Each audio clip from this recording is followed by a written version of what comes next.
দূর মিয়া, হুট করে আমার মিথ্যাবাদী বানাই দিলেন। আমি আপনার দোকানে যে আপনার কর্মচারীর কাছে টাকা দিয়ে আইছি।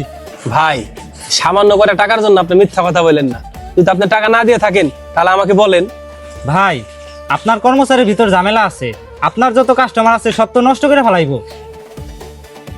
কারে যে বিশ্বাস করি। আচ্ছা ভাই, আপনি কি আমার কর্মচারীর সামনে গিয়ে বলতে পারবেন যে আপনি ওকে টাকা দিয়ে এসেছেন? বলতে পারবো না মানে? অবশ্যই বলতে পারবো। আপনি যান, আপনি আমার ডাক দিয়ে আমি চলে আসবানি। এই ভাই, এই দোকানের লোককে? হ্যাঁ ভাই বলেন, কি লাগবে আপনার? ভাই, আমার 10 লিটার তেল লাগবে, কত করে নেবেন? 10 লিটার? ভাই, কোনো দামাদামি করবেন না, 10 লিটার তেল একবারে 2500 টাকা লাগবে। ঠিক আছে ভাই, এই নেন কাতি।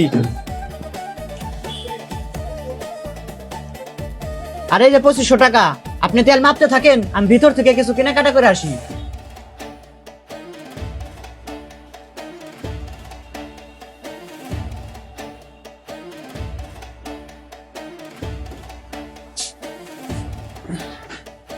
এই জহির, বেচা কিনে হয়েছে কিছু?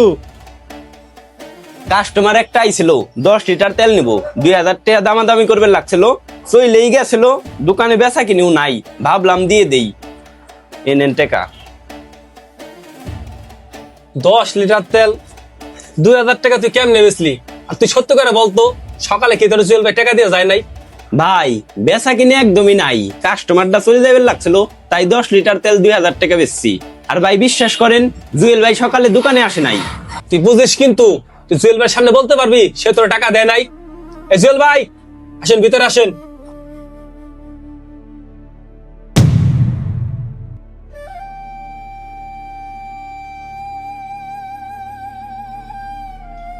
তোর এতটা আমি বিশ্বাস করি, নিজের ভাইয়ের মতো দেখি, তুই কেমনে পারলি আমার পিঠে ছুরি মারতে?